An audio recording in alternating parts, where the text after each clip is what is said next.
Welcome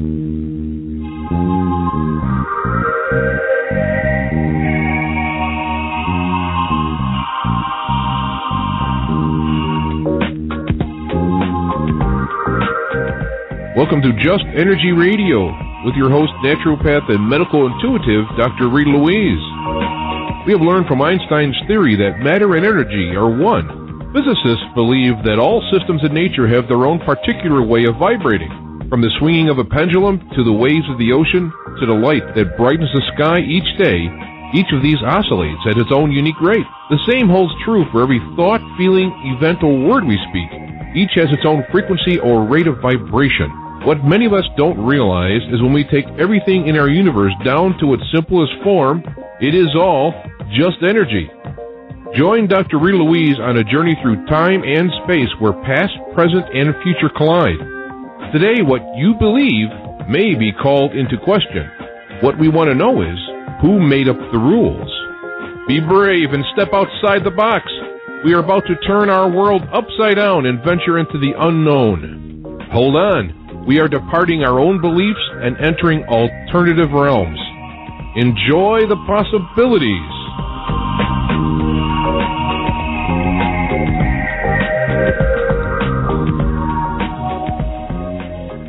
Hello and welcome to Just Energy Radio. I'm your host, Dr. Rita Louise, and thank you all for tuning into the show today. Well, we're going to be talking about some great stuff, and to do that, we're going to be speaking with John Michael Greer about 2012. Is the end of the world upon us? You know, I feel like singing, I think it's The Clash, is the end of the world as we know it. Please excuse my really bad singing, but it just makes me think of that. But don't forget, Just Energy Radio is brought to you by SoulHealer.com, where you can find out about all the great services I offer, including medical intuition evaluations, intuitive counseling, as well as energy medicine and energy work. It's filled with articles, products, books, all kinds of stuff.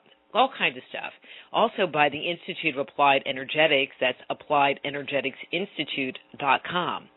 And do remember that we do have 5 years worth of archives of incredible programming like you're going to hear today at www.justenergyradio.com.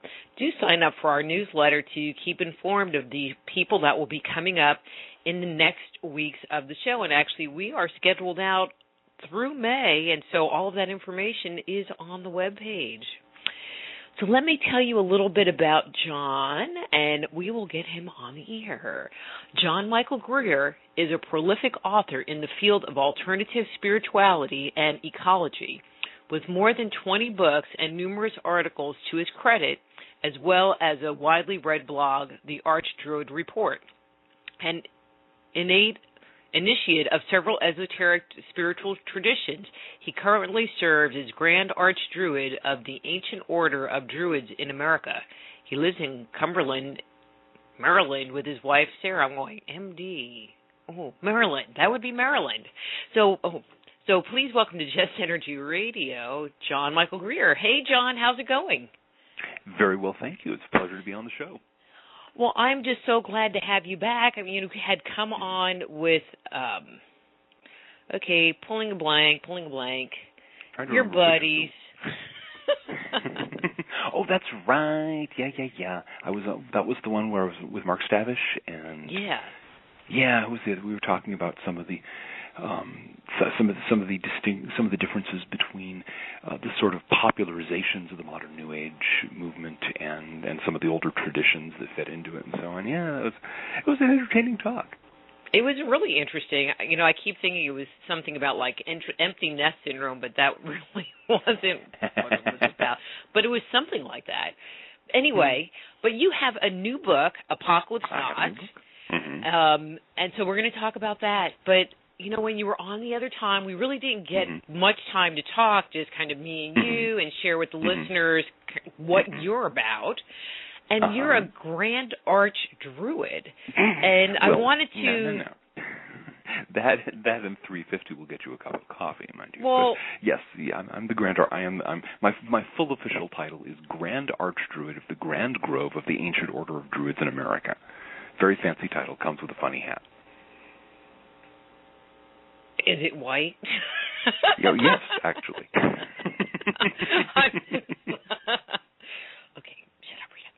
Okay. I'll just get myself in trouble here. But the concept of Druidism, I think most people have the belief that it kind of went out with, like, King Arthur, the advent of Christianity, and so to hear that someone, practices that, and I'll say spiritual tradition, I think is very cool, and so I thought, well, what a great opportunity to kind of pick your brain and share with the listeners what that whole tradition's about, because it's not one that you really hear about these days. That's very true. That's very true.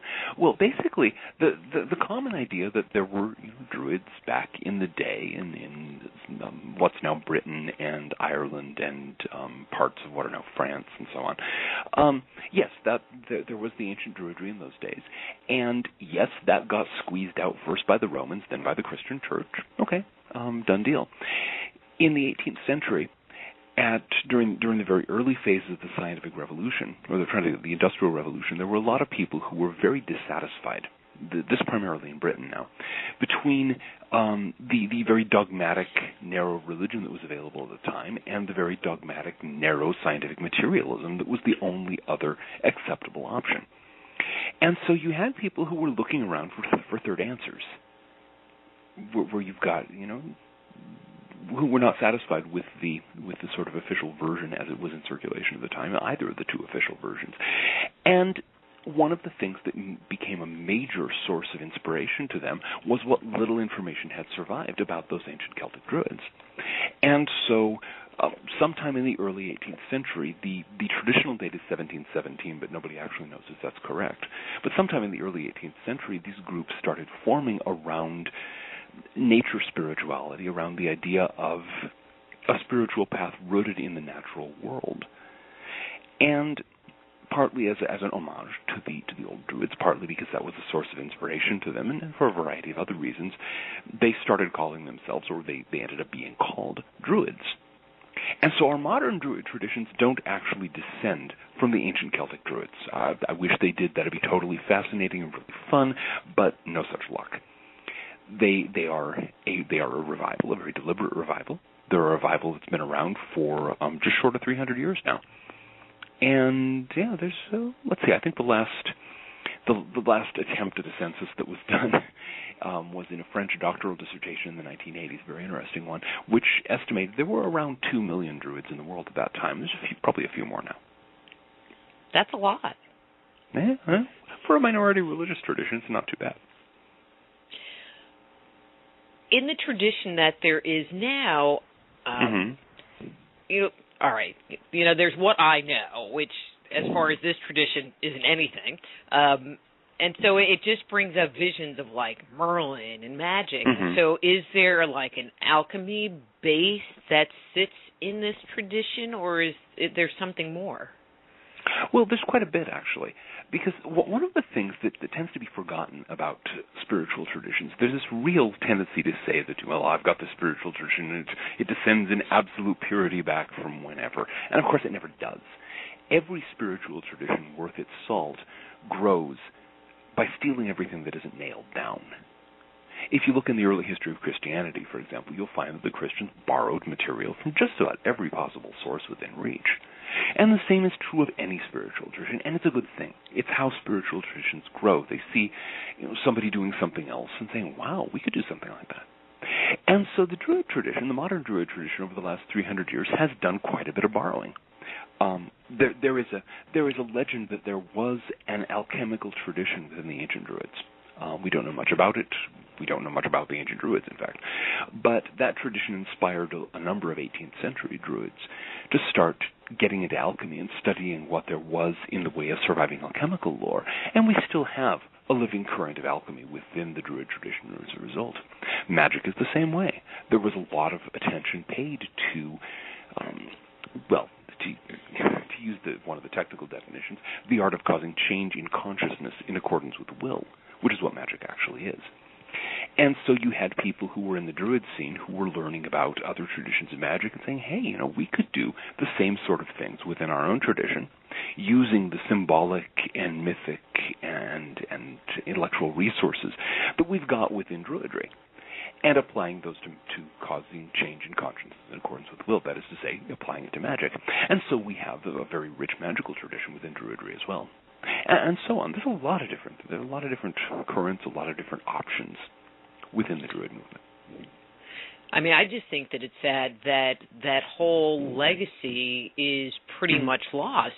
There is no real writings about it. There's not really mythology except what's coming in from a more Christian base that I'm aware of. Well, no, there's no writings. One of the few things we know for sure about the ancient Druids is that they considered it inappropriate to write their teachings down. People who were studying with the ancient Druids had to memorize it all. And some of them took up to 20 years to memorize all this material that they had to learn to become qualified Druids. But, that got lost. In terms of mythology, we actually have quite a bit.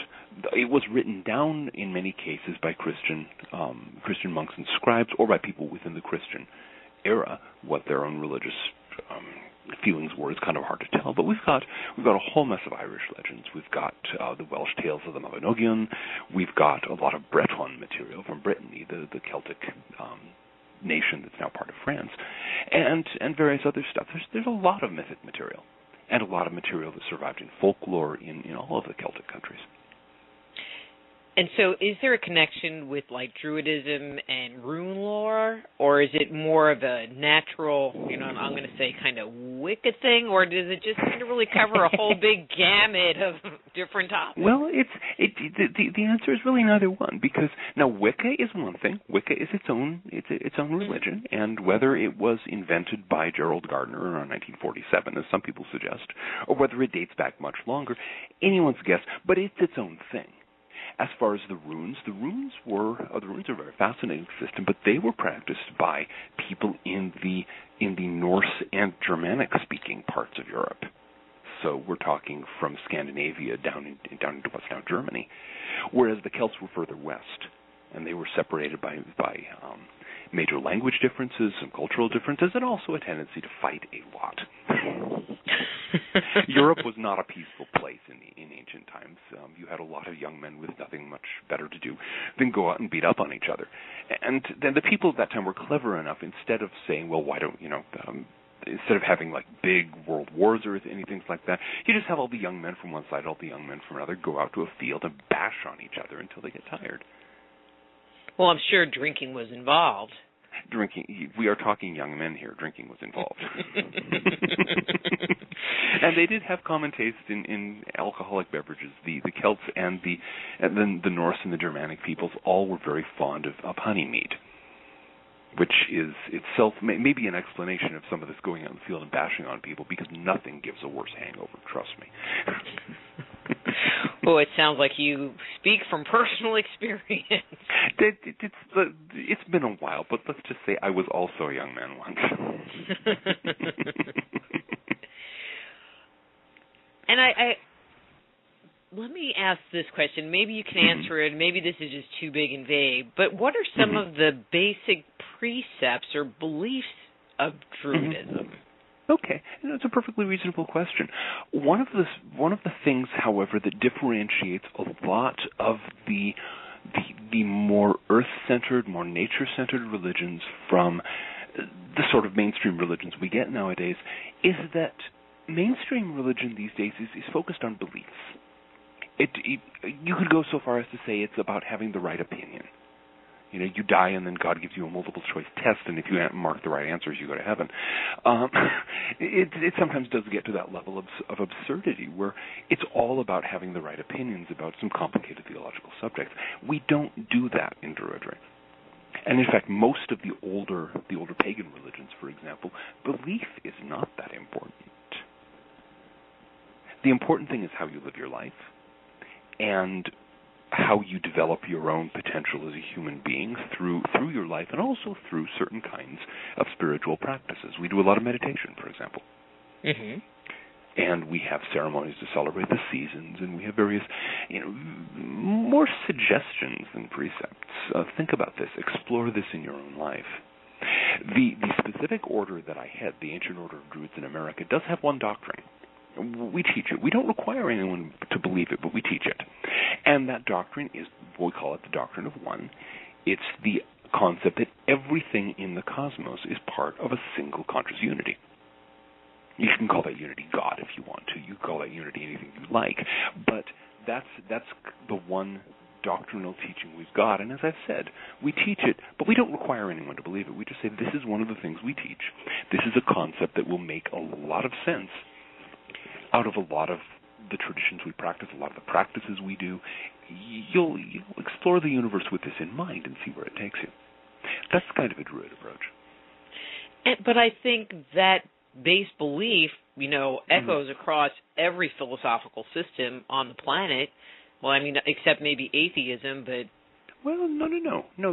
There's a lot of systems that are based on a fundamental dualism, where the idea is, for example, God is out there and you are here, and the two of you have no connection except that you ought to do what he tells you to. Or rather, you ought to do what the guy who claims to speak for him tells you to do. There's a lot of, you have various systems that are based on the idea that there is no fundamental connection, that there's good and evil and there's nothing connecting them, or matter and spirit and nothing connecting them. And yes, there are also a lot of traditions that have this idea of a fundamental unity, and obviously I agree with those and disagree with the others. But it is a distinction worth keeping in mind, because you do get this dualist attitude fairly often. And often, almost very subconsciously in the minds of many people, the idea is that what they do in their lives doesn't actually have anything to do with what they do, say, on Sunday mornings in church. Mm-hmm. And then while I'm laying on my deathbed, all I have to do is, say I'm sorry, throw some holy water on myself, and I'm saved. Boom. Heavens, I'm getting that upstairs elevator. Or have the right opinions about the structure of the Trinity and which biblical verses mean what.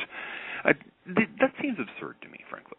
But I know there are people who devoutly believe that the opinions that you have about God are what matters, and if you believe these opinions to be true, then you go to heaven, and otherwise, no matter how you live your life, you get stomped in the face for all eternity.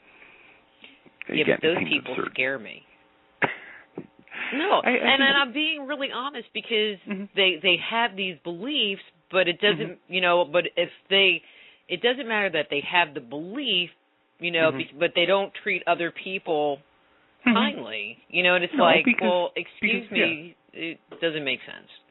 Well, the thing that makes it particularly amusing is that if you go into, say, the Gospels, and you read them and see what Jesus actually said, that's not what he's talking about. He's very clearly not interested in, do you have the right opinion about theology? Do you believe these statements to be true?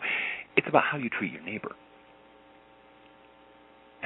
And, those who treat their neighbors well, those who care for the sick, those who visit people in prison, those who do this and that, basic acts of compassion, those are the ones who Jesus was saying good things about, and the people who were talking about how holy and virtuous they were, and how they cling to these exact precepts as handed down by so and so. The term he used for those was Pharisees, and we've got a lot of them these days. Yeah, but you live in Maryland.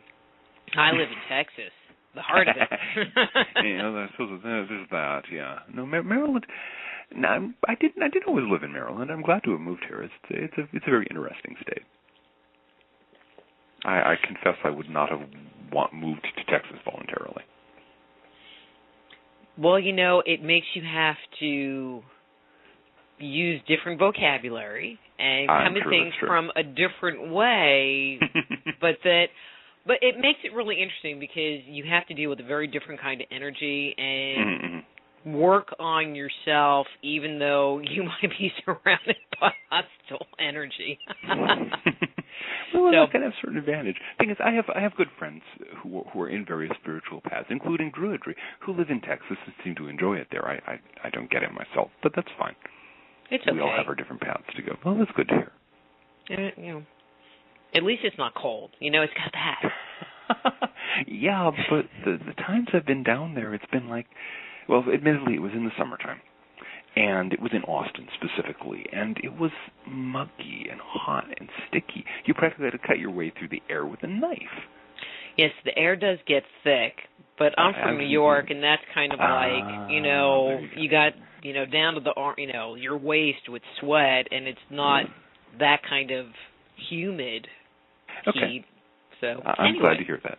Anyway, as we totally diverse, how did you get into this whole thing in the first place? Into Druidry? Well, yeah. I grew up in into this whole, alternative, spiritual, Mm-hmm. Well, I grew up in a non-religious family. On my dad's side, there was some Scottish Presbyterianism back a ways that people just kind of drifted out of. I think it was when my grandmother lost her singing voice. She used to be in the church choir, and that was basically the only reason she went. On my mother's side, she was never greatly concerned with religion at all, and so I was raised in a non-religious family. I was very curious about religion and about spiritual things, but I was really in the same position as those people I mentioned earlier who helped, who brought the Druid tradition back into being. In the 18th century, there was on the one hand this sort of very narrow dogmatic scientific materialism that we've got in our society, and on the other hand, a very narrow, strident, fundamentalist Christianity. This is in the 1970s when the whole I found it born-again movement was getting going. And some very offensive and absurd things being preached by people who were clearly gloating over the fact that they were going to heaven and everyone who disagreed with them was going to get the boot in the face forever from God. And faced with those alternatives, I said, no, I want a third option. And so that sent me looking into Asian religions, into various Eastern traditions, and so on.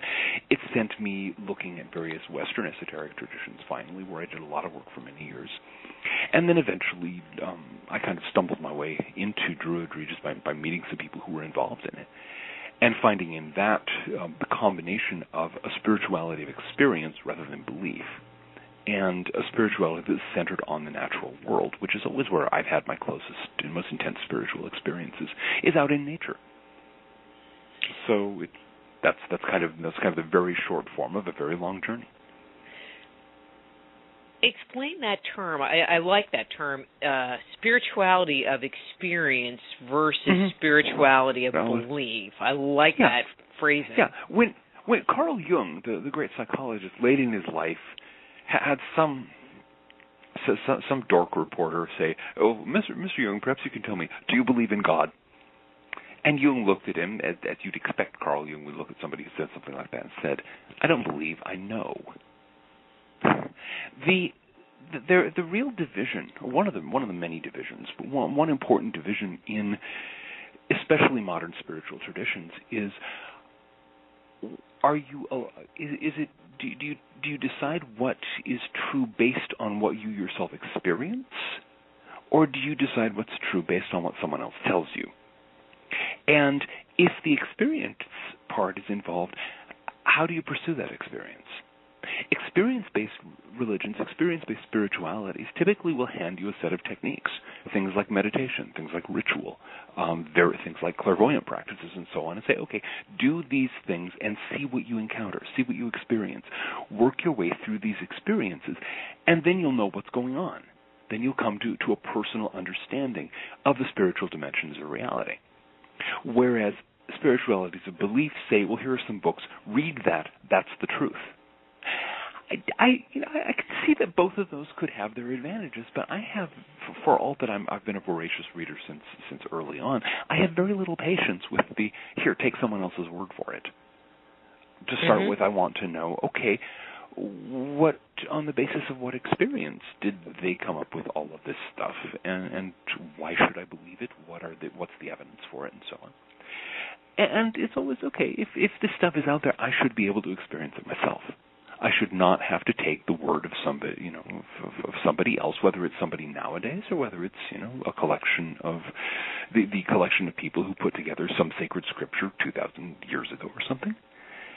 And so Druidry is very much, for example, a spirituality of experience. There's a lot of others out there, and then there are also a lot of spiritualities of belief, and the different belief systems all seems to contradict each other, which doesn't greatly doesn't greatly encourage me to think that that's the way to go. But I think that there is, and I'm going to say a growing number of people, or at least this is my hope, that are able to kind of even step above the practices and look at the commonality and go, oh, well, okay, you're saying this over here, and I'm saying this over here, and you see how they really are kind of the same thing, except, you're spinning around clockwise 3 times, and I'm turning around counterclockwise 3 times, and, oh, yeah, we're doing the same thing. And that very often happens when you have a background in practice, when you have a background of experience. I think of the way that, for example, Christian monks and Buddhist monks get together and have a conversation, and they can talk. Even though they're coming from completely different theologies, completely different traditions, they've had the common experience of monastic discipline, of monastic ceremony, that life focused on the spirit to the exclusion of everything else. They get along well. Thomas Merton used to go hang out with Buddhist monks all the time, and they were basically talking the same language.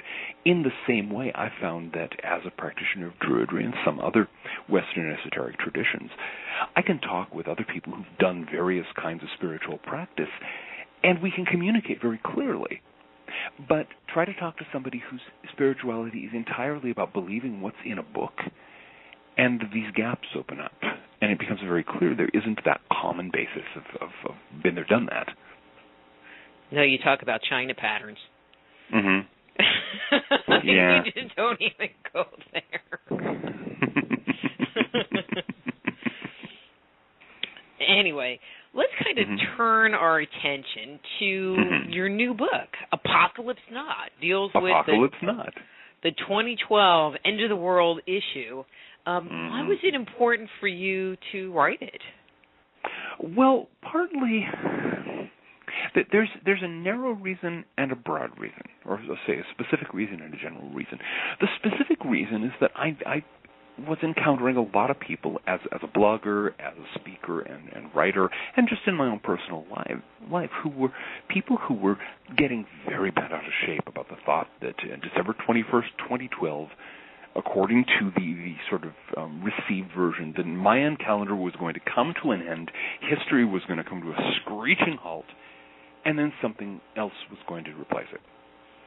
And some people were very scared about that. Some people were very excited about that. And different people had different shticks, if you will, different ideas. But then I went and did some research.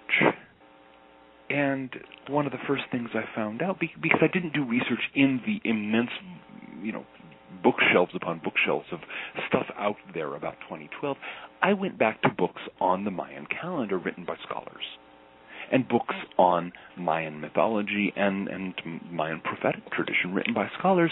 And what I found out is that the Mayans didn't predict anything at all for 2012. Not a thing. And Thank you. Okay, we have something interesting here. So I proceeded to do some further research, and it was sufficiently interesting that the book became kind of inevitable at that point. But the broader reason, you I'm sure will have encountered the concept of provisional living. It's something that a lot of therapists, a lot of psychologists talk about nowadays. The notion that you hear from so many people, once I lose 20 pounds, then I'm going to have a life. Once I get that better job, then I'm going to have life. Or once I retire. Putting living a life off into the future, off after something happens, this whole 2012 thing is the ultimate provisional living. People are putting all of their dreams and all of their hopes and all of their fantasies about a better world off after something happens on December 21st, 2012, that, please note, they don't have to do anything to make happen. It's going to be done for them. The Space Brothers are going to take care of it, or a giant comet is going to take care of it, or some conveniently undefined transformation of consciousness is going to take care of it. We just have to sit on the couch and watch the TV until it happens, and then utopia arrives, or whatever utopia happens to be. I mean, if you've spent your life fantasizing about blazing away at full auto on hordes of advancing zombies, you can find room after December 21st, 2012 for that, and I know people who are into that. Equally, if you want a world full of peace and love and brotherhood where all of the current difficulties and conflicts have suddenly mysteriously dried up and blown away, a lot of people project that after there. But it's all about not having to do anything to make the world a better place. And I found that dubious. And so that also fed into this book, and the publisher was very eager. Viva Editions is very eager to see the book out, and so so there it is. So there it is. Well, I mean, I appreciate you doing the research because there is so much material out there. But it's a joke. I ended up doing a bunch of research on 2012, and I do a presentation on it, and, because I was watching the show. See, I think we have kind of similar minds this way, and we're watching the shows on 2012, and they're talking about all this stuff happening. But the part that was fascinating to me, they said, the Egyptians talk about this, and the Indians talk about this. And then they would just end the sentence with a period and never said what the Egyptians said and never said what the Indians said and never said what the Hopi said. They just said, well, they talked about it too. And I'm like, okay, so what did they say? What did they say? So, of course, you went looking. Of course. And, it was interesting. They didn't say anything that they were trying to indicate on the TV show, that's for sure. No. There is. I mean, there are a lot of people who are into the 2012 thing who are honest and enthusiastic and really truly believe in this stuff. But there are also, I'm convinced, people who are just making it up to sell books. I know a few years ago I was talking to one of my publishers, and they were very eager to get me to do something 2012 related, as in, saying that something big was going to happen. I was saying, this isn't of interest to me. They're going, no, this is the next big thing. You've got to write something about this. It's going to make lots of money. And I'm going, And there was a while where every publisher in the alternative field was just churning these things out. It's like the run up to the Y2K non-problem, where everybody wanted something about the year 2000 and how we were going to get whapped by a comet or fill in the blank. And we saw how that turned out. Yeah, you know how I was prepared? How were you prepared? I bought a couple of gallons of water, but I always had water anyway. And I did fill up my bathtub with water.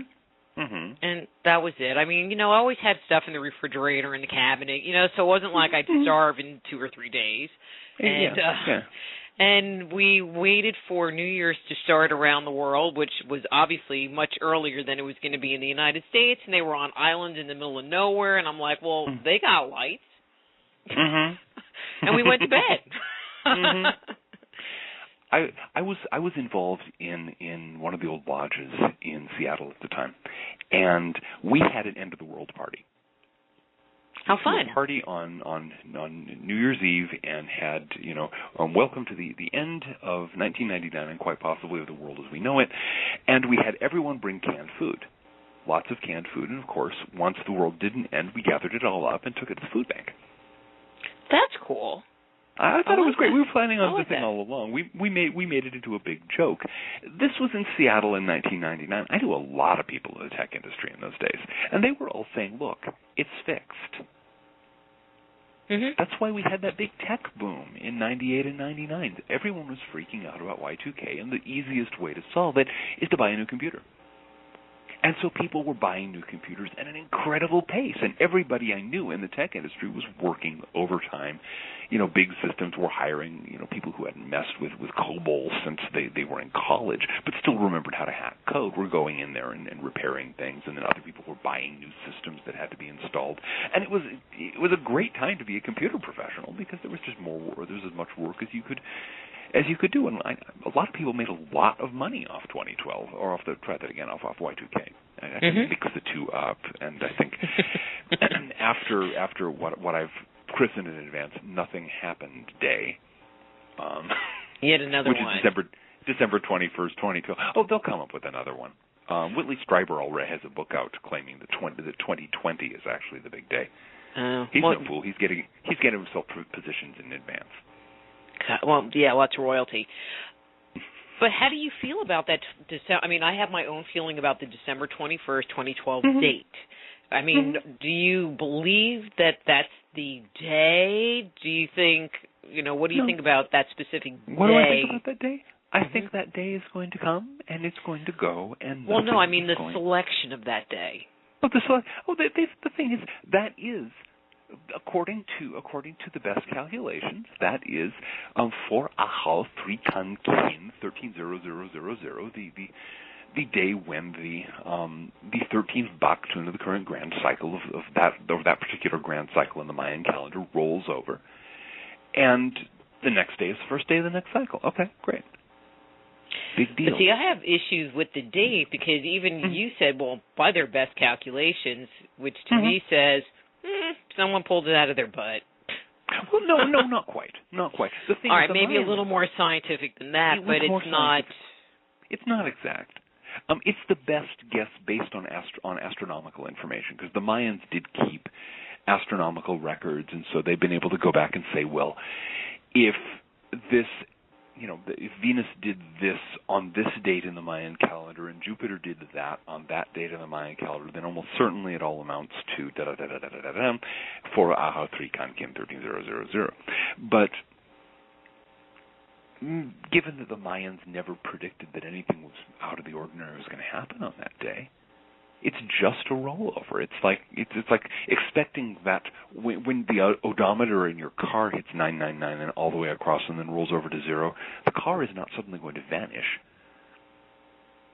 It's not. It's the same way with the Mayan calendar. The world is not going to suddenly be transformed. It's going to be. It's like the year 2000. Okay.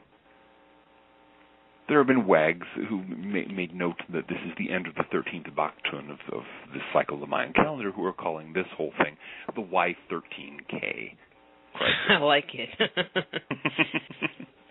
But it seems like in our history, and not recent history, that there have been doomsday prophecies and prophesiers that come and go, and we're still here, and nothing's happened.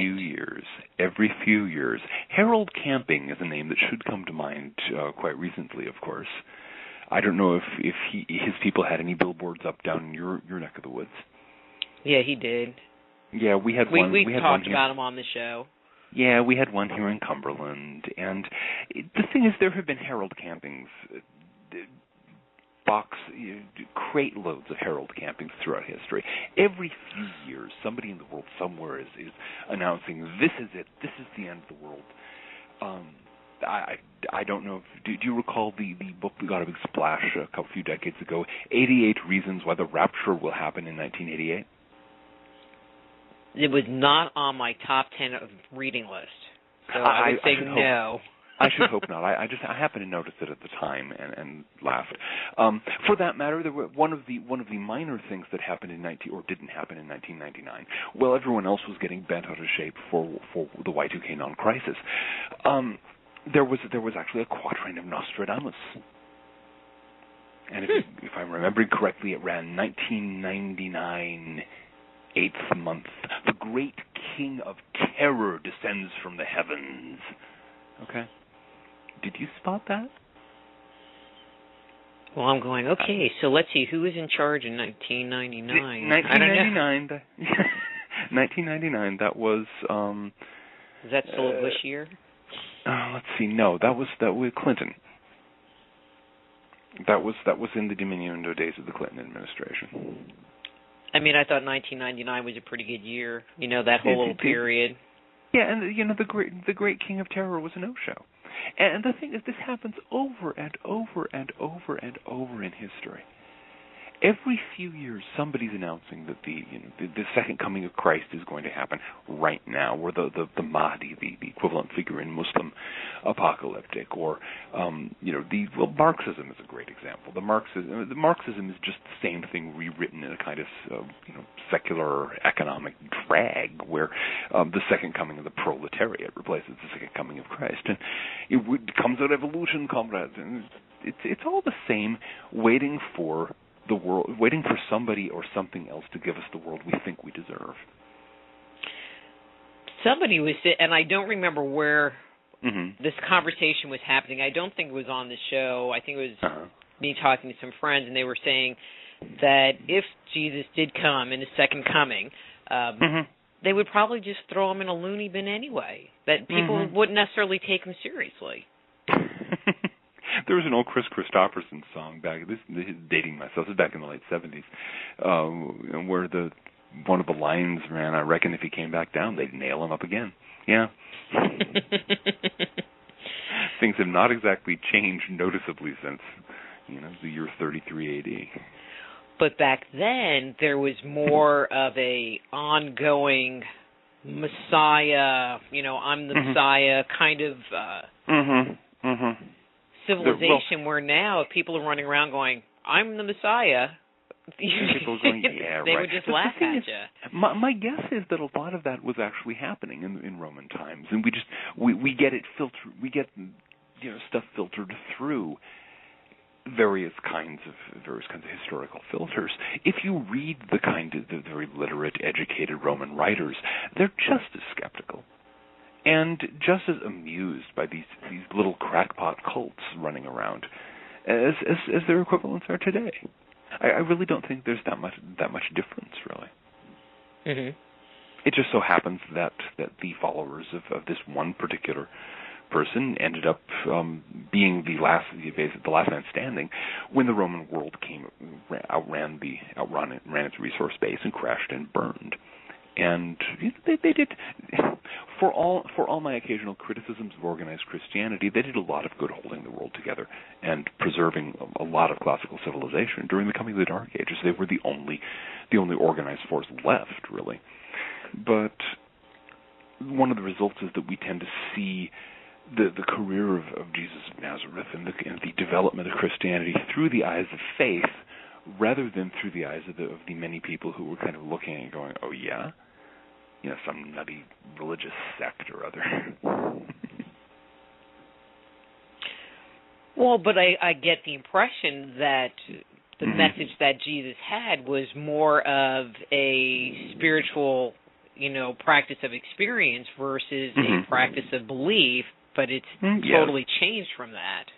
Well, it is one of the unfortunate points of history that movements of any kind, choose your movement. Movements of any kind turn into their opposites eventually. I mean, the Republican Party started out as a radical left-wing party. That's hard to believe. It's true. They were those nutcases who wanted to free the slaves.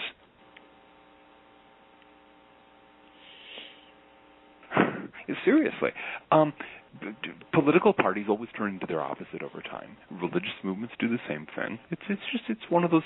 It's just in the Druid belief we have this idea. In the Druid tradition we have this idea that things move in circles. There's this fantasy of the straight line that we tend to get caught up in if we don't, in modern industrial culture, certainly. But in fact, what looks like a straight line to us only looks straight because we're only seeing part of the circle. And it usually comes whipping back around from the other side. So what starts going one way curves around and ends up going the other way. It's part of life. But it's when we don't know that we get kicked in the backside. Well, and speaking of circles, it made me think of, there are a lot of people that associate the concept of the precession of the equinox with the Mayan calendar. How could that be? I mean, it doesn't make... First of all, I've talked to so many people about the precession of equinox, and it's like, okay, so how could people that, all right, maybe the Mayans, but the sky changes 1 degree every 72 years, and how That's can right. people without any kind of instrumentation really track that level of change? Because, I'm sorry, 1 degree of change, it would take lifetimes to It would take lifetimes, which is why the people who were the places where it's fairly clear it was recognized were places that had a continuous tradition of priests or priestesses and some kind of architectural structure, usually, that could be used to track that. Stonehenge is the classic example. Stonehenge is, and other stone circles of the same kind, are very well designed to give you an exact read on when the solstices and equinoxes are, which is very important. If you're trying to figure out the movement of the heavens, you need to know what is the same date every year, okay? And the easiest thing to do with that is to nail the solstices, nail the equinoxes. And what you look at then is what star rises just before the sun comes up, and what star sets just before the sun goes down. And if you have a way of keeping records, either a written way or an organized system of oral tradition, within a couple of hundred years, you get a fairly good measure. It's not an exact measure, but it's a fairly good measure. The Mayans were literate. They had a very sophisticated system of hieroglyphic writing. They were very good at math. They had extremely well-developed architectural observatories of exactly the kind we're talking about here, where the sun gets to a certain point and it casts a certain shadow from this stone structure to this stone structure only on the day of the solstice. So that gives you your test. Now, the thing that makes it fascinating here is that the Mayan calculation of the precession of the equinoxes was not quite accurate. They calculated that the precession took 25,625 years. Okay, rather than 25,920 is, I think, the current figure. But they worked out 25,625, and so each of these big cycles of the sort that's coming to an end on December 21st or something like that is 1/5 of the big precessional cycle. So yes, they probably were tracking it. No, they didn't quite have their numbers right. If their civilization had survived for another 1,000 years, they would have worked it out. But the precession of the equinoxes is a very subtle thing. You can track it, but getting those degrees right can be a little challenging. And in its effects to the extent that it has effects on consciousness, to the extent that it has effects on the various things that, for example, astrologers track, it's a very subtle phenomenon. Yeah, because, if you have the belief that the concept of astrology came into effect 3,000 years or 5,000 years ago, ballparking it here. We've moved one sign, almost two signs. I guess we've moved two signs. And it's like, that's really not that much. It's not that much. Well, it's 60 degrees. So it's one of those things. And the thing to keep in mind with regard to the origins of astrology is that, as you'd expect, it was a very slow process. We've got clay tablet records from the ancient Sumerians where they're just keeping tabs on what happened in the sky. Mars and the moon were conjunct tonight. And then you go a few hundred years later and it's Mars and the moon were conjunct tonight. What happened the last time Mars and the moon were conjunct? Fast forward for about 3,000 years and you start having people drawing the first horoscopes. So it's very much a piece-it-together bit-by-bit experimental science. Although, try getting a modern materialist scientist to understand that, and you'll have an interesting talk on your hands.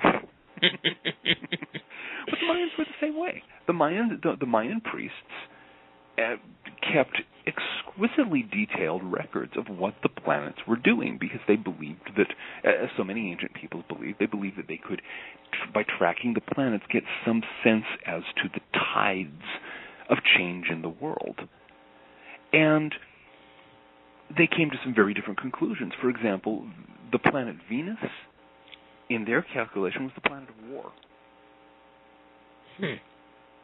when you always wanted to fight a war when Venus was in a certain set of positions relative to the Mayan version of the zodiac, because that meant you were going to win. We would probably say, Western astrology would say, okay, Venus is the planet governing emotions, so you want to have the emotional life of your army in a particular state, since that plays such a very important role in military strategy. But the interesting thing here is that back in Babylonian times, Ishtar, who's the goddess of what we now call the planet Venus, was the goddess of love and war. So it had a dual function. So it has more than one function. And what we've got in terms of, for example, modern Western astrology, is perhaps an oversimplified version of an earlier, much more complex reality. See, and that's the thing that always gets me when you start looking at these older traditions and really start digging into their roots. They're so much more complicated. I mean, not just the architecture, but the spiritual traditions that they come from are much more complicated than the watered-down version that we get today. And unfortunately, the watered-down versions are what most people know about, and they're the things that most of the critics of such things tend to criticize. And it's all the funnier, because if you try to tell either side, what you're dealing with is a hyper-simplified, almost simplistic version of a much more complex reality. They'll look at you as though, they'll give you this irritated look and then go right on with the argument, as though you had never spoken. It's quite remarkable. Yeah, I mean, it's like trying to base astrology just because you know your sun sign and you read your little horoscope in the newspaper. Yeah.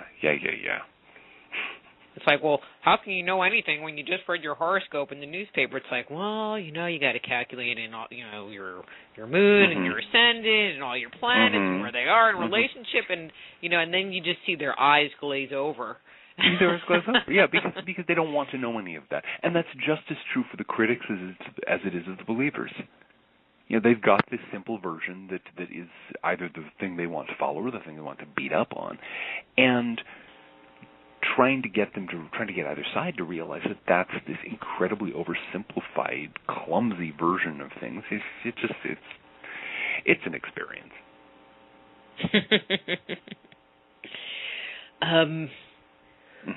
We're speaking of time and the Mayan calendar. Is there, or I'm not even going to say Mayan calendar, but just this whole idea of the end of the world. I mean, can that thought or that belief be tracked down to any one place or one time in the world?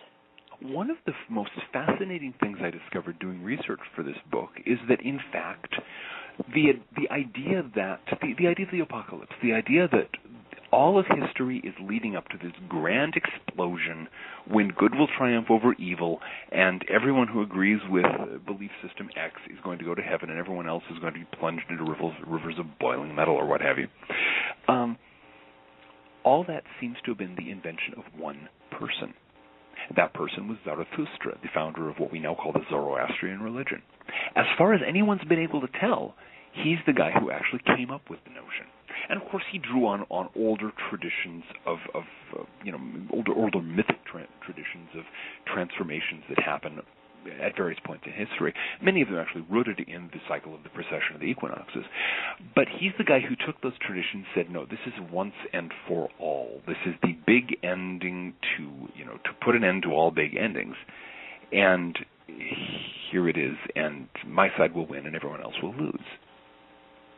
Norman Cohn, the very famous historian of religions, did a lot of work on that and kind of traced this back to Zarathustra and showed that every other apocalyptic tradition that we can find anywhere in the world can be traced right back to what's now Iran in around the 13th century BC, which is about when Zarathustra was running around. Interesting.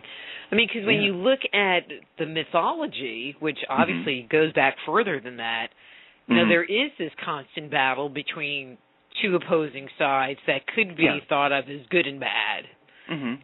But it always repeats itself. think of the Hindu idea of the yugas. You always have, you have this very sequence of ages, and then there's some kind of big explosion or something, and then it resets. It's just the computer reboots itself, if you will. And so you have the idea of a constantly turning cycle. In the older traditions, Zarathustra's innovation was that it wasn't a cycle, it's a straight line. It leads to this big transformation, at which time he's proved right, and everyone who disagrees with him is proved wrong. And that has been the key to the apocalyptic belief ever since. That is just so interesting and weird that, based on one person's thought or belief, and you don't even know, and I'm just going to throw this out there, whether it was his belief or his followers, the people that followed after him that just kind of threw it in there because it sounded good. Yeah. Well, the thing is, Zarathustra himself was an extremely creative thinker, no question. He may have been the world's first monotheist. It's hard to tell, but he's certainly the oldest one that left any kind of living tradition behind himself. And he was,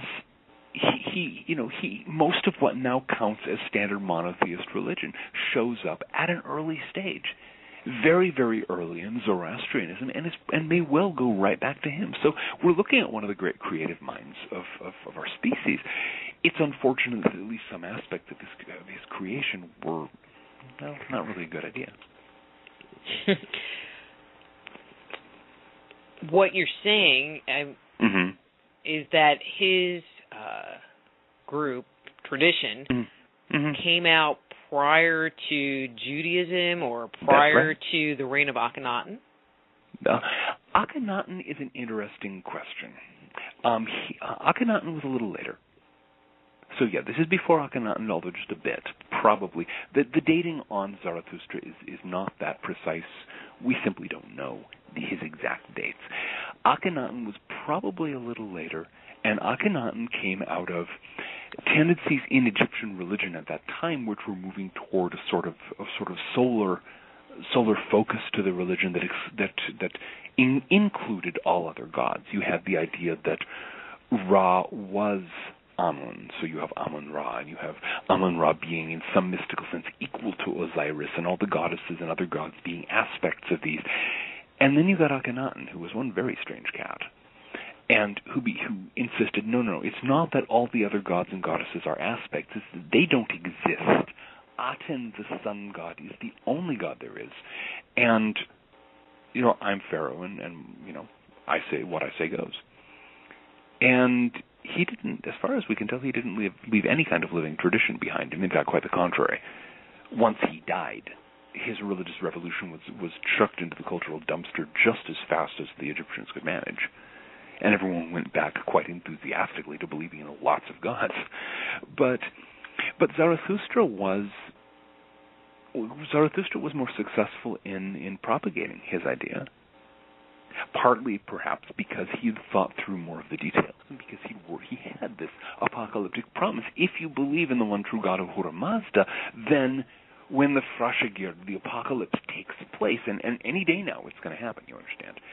When that happens, then you're going to go to paradise, and everyone who disagrees with you is going to be plunged into rivers of molten metal. Which is much more encouraging. If you're a persecuted sect, or if you are disagreeing with all your neighbors, being convinced that you're going to get the world's ultimate payoff sometime really soon, it's a great way to build enthusiasm. Akhenaten didn't have that. Akhenaten, it was just, Aten is the only true God, and I am his only spokesperson, and do what I say. Ha-ha. So we didn't go over that well. I think the Zoroastrians kind of based their tradition on some of the Sumerian and Akkadian traditions at the base, and then stepped off it. So even the people that were there, it wasn't this giant change. It was just kind of a little quickie edit to what was going on, and took it to a different level. I think it it was more than that, because the ancient Iranians, you understand, they were Indo-Europeans. They spoke an Indo-European language. They had traditions that were not too different from the ones ancestral to the other Indo-European peoples, and so you've got this idea of struggle between the forces of order and the forces of chaos. Think of your Norse legends, where you've got the gods of Asgard, Odin, Thor, and so on, doing battle against the frost giants. And the frost giants are if you live in Scandinavia, the idea of frost giants as the basic forces of chaos has got to be very convincing, especially in the wintertime. But you've got this idea throughout Indo-European belief. In the Greeks, it was the gods versus the titans, and so on. So you have this idea of a basic cosmological dualism. But to redo it so that there's only one God, and that all the baddies are actually the servants of one power of evil. You've got to have a devil. If you're going to have one God, you're going to have one devil. Okay? So instead of lots of frost giants, you have Ahriman, the spirit of the lie, who is the source of ultimate evil in the cosmos. And everyone who disagrees with you is a servant of him, by the way. Whereas you and your friends and the people who know the truth, you're all servants of the one true God. It really does reorient your approach to the cosmos. So it wasn't just a quickie edit. I think it was a real religious revolution. You know, I just looked at the clock. We need to take a quick break here. We do. We do. And when we come back, I don't know, we're going to talk about something good. Okay? All right. We're here talking to John Michael Greer. His book is Apocalypse Not. His webpage is www.thearchdruidreport.blogspot.com. We'll be back with John after these words from our sponsors.